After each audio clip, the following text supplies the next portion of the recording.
Welcome back. I'm working on my 2023 Venom SS3, which is a Lifan KP 150 Mini. And as you can see, I'm working on my carburetor. I had the bike up at the lake on vacation, and it got really cold in the morning. And I had a difficult time starting it. And with this Nibbi carburetor, any of you guys that have the Nibbi know that it's hard to pull the choke on this thing.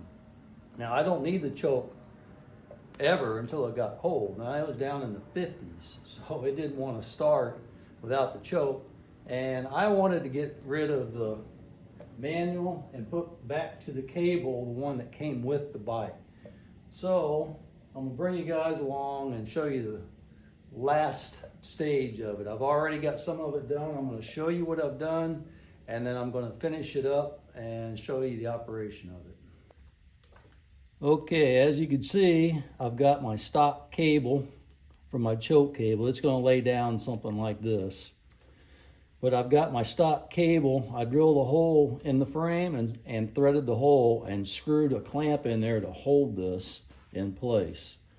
Now I just have this loosely set in there. And I made myself a hook that was the right size to go around the plunger, and attached another flat piece of plate and a screw and a nut, and that just holds the cable in place. It's pretty easy. I didn't use a lot of parts. It only took 1, 2, 3 parts. This one and this one I had from an old carburetor. I just had to cut it up and fabricate it a little bit. But you can take a flat piece of steel and do the same thing if you wanted to. Just make a loop in it so it'll wrap around this. Now, the problem I'm having is when you pull the throttle cable or pull the choke cable up on the handlebar, if you pull it all the way, it locks up, and when you close the choke, it won't go back down. So I got to get rid of that part that makes it stay up. So that's where I'm going to bring you guys along. I'm going to show you what I'm going to do. I'm going to take this plunger out. And also, I don't know if you know this or not. In case you don't, I'll let you know. If you do, it's just a reminder. When you're looking at a carburetor, the choke is normally on the air side. You'll see a flapper that's closing off the air. When you move the choke, it'll close it off and open up for an open choke. And it's just that's on the left side of the carburetor. Now on the right side of the carburetor, this side is controlling the fuel. That side's controlling the air, this side's controlling the fuel. Now, if you can see, the Nibbi has it on the right side, which means this is a fuel enrichener. It's not really a choke. It enriches the fuel to give it a better start when it's cold.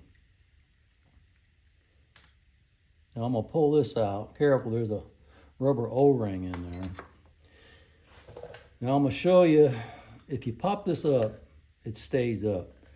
And I'll show you why it's doing that. And I'll pull this little rubber thing off. And you can see, let me see if I get you close. There's plastic fingers right here. There's like 4 of them. And it's catching on a piece of metal in there that's holding it up. So all I'm gonna do is I'm gonna cut those 4 things off so that plunger won't stay up anymore.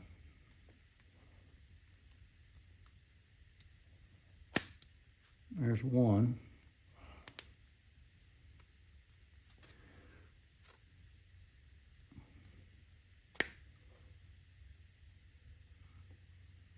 Two.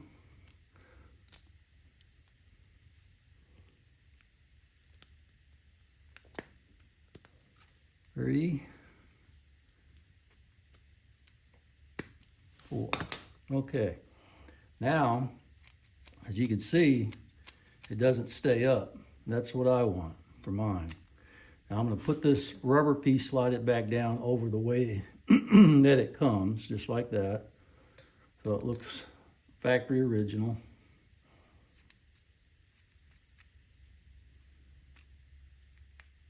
Okay, so now I'm going to screw this back in.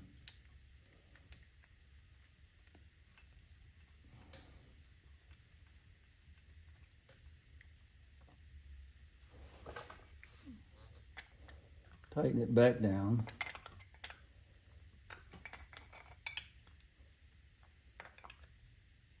Doesn't have to be overly tight. It's got a O-ring in there.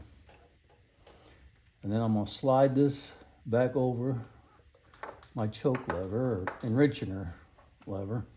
Pop this all the way in. Okay, now I'm gonna pull the choke cable up on the handlebar and you can watch this move up and down. See, that's choked all the way and that's all the way down. All the way up, all the way down. Up, down. See? Pretty easy thing to do. Only takes a few parts, and I think it'll be just fine the way that it is, like that. I'll have to see for sure, but I think it will.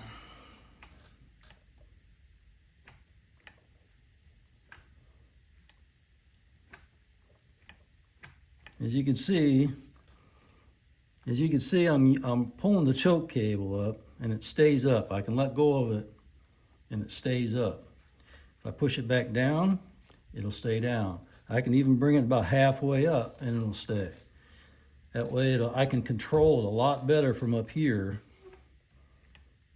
It's a lot easier to do.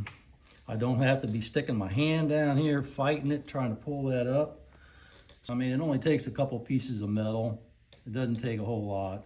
And it's an easy thing to do. I think it took me about 1.5 hours with everything that I had to do, looking for the metal and cutting it and all that. So anyway, that's all I got for you today.